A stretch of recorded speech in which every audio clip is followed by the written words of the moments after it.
यहाँ पर हम लोग जब इस राष्ट्रवादी आंदोलन से जुड़े थे तो कोई ये जानता नहीं था कि क्यों जुड़े। एक मातृत्व भाव था इस देश की मिट्टी के प्रति और उसके लिए सब उस भारत माता के लिए, उस देश के लिए, उस समाज के लिए ही जैसे हम सबका जन्म हुआ था।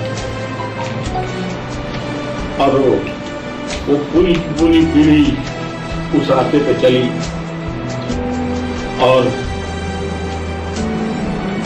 आवाज उसी रास्ते पे चल के सफलता की तरफ बढ़ती चली जा रही है। लेकिन उसकी भी बुनियाद अटल जी ने डाली। आज जितनी भी बड़ी योजनाएं पूरी हो रही हैं उसमें कितनी ऐसी हैं कि जो अटल जी के वक्त में ही शुरू की गई थी या पहले से शुरू की गई थी और वो ठंडे बच्चे में पड़ी थी। अटल जी ने उसको पुनर्जीवित किया और अब वो पूर्णता की तरफ जा रही है। और आज हमारे प्रधानमंत्री जो हैं वो एक एक उस योजना को पूरी करके देश को समर्पित कर रहे हैं। बहुत से लोगों ने अटल जी से कहा कि मैं जो कर रहा हूं उससे उन्हें उनके चुनाव को बड़ा नुकसान पहुंच जाएगा। लेकिन वो ऐसा उनका व्यक्तित्व था कि वही सज्जन जो कह रहे थे कि आपको बड़ा नुकसान है, वो विषय था कि लखनऊ की सड़कों को तोड़ तोड़ कर मैं चौड़ी करा रहा था और खूब गालियां मिलेंगी। हर एक कोई ये लग रहा था कि मैं शहर को बर्बाद कर रहा हूं।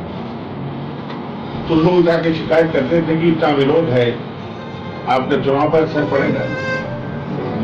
सुनते रहते थे। एक दिन मैं पहुंच गया तो सबके सामने मुझसे लड़ा है अटल जी, अब तुम मुझे चुनाव हरा दोगे।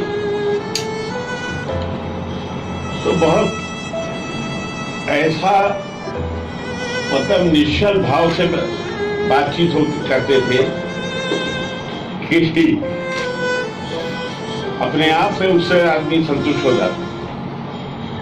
तो मैंने कहा क्या बात है, एक बार और हार जाइएगा, कोई पहली बार थोड़ी है।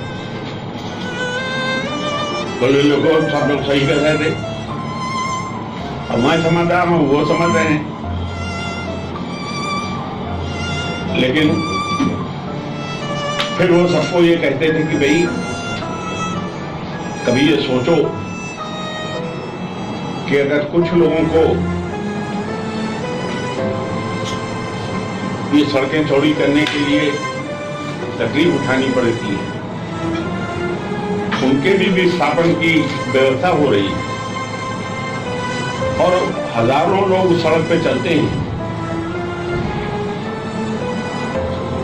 तो वो खुश हैं कि नाखुश हैं? तो हजारों लोग खुश हैं, कुछ लोग नाखुश हैं। जो नाखुश हैं वो भी कल जब उनका अच्छा विस्तारण हो जाएगा तो वो भी खुश होंगे। और आज वही मैं देख रहा हूं कि किसी कठोर कदम को उठाने पे कितनी गालियां खानी मिलती हैं और वही बाद में कितनी प्रशंसा होती है। तो उनके सामने बिल्कुल ये सब स्पष्ट था।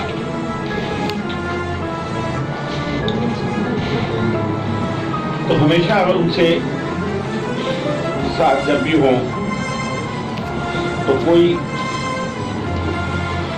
हर चीज उन्हें पता रहती थी।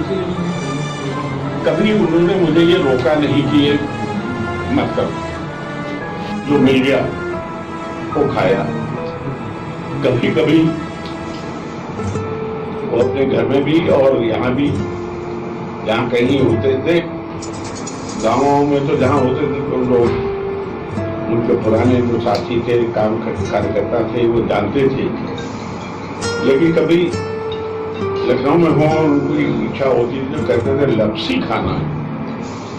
अब आप भी नहीं जानते होंगे कि उसका अर्थ क्या है। वो गुड़ का और आटे का हलवा। तो इससे लेके जहां पर भी वो गए वहां जो चीज भी मन किया वो खा रहे हैं, मना कोई चीज नहीं, चखना सब कुछ। हाँ, कभी किसी फंक्शन में, किसी समारोह में, किसी कार्यक्रम में, कभी कुछ बड़े होटलों में गए हों तो गए हों, अन्यथा जो हो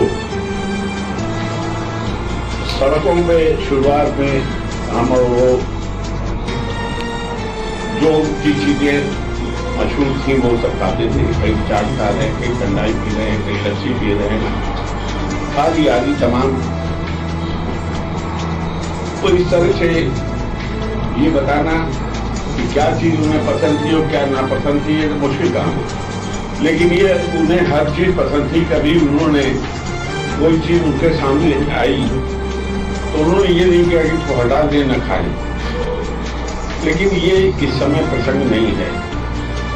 अभी तो ये है कि हम अगर बताना भी चाहें तो बता नहीं सकते, क्योंकि आज हम सब भी और सारा देश सिर्फ एक बात के ऊपर ध्यान केंद्रित है कि अटल जी का स्वास्थ्य बुलेटिन क्या आएगी। अभी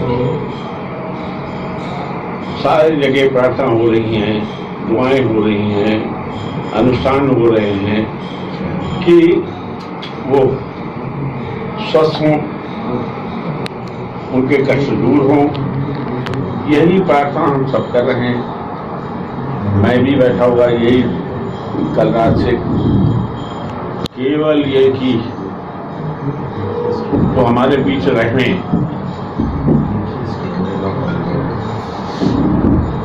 लेकिन कष्ट में न रहे।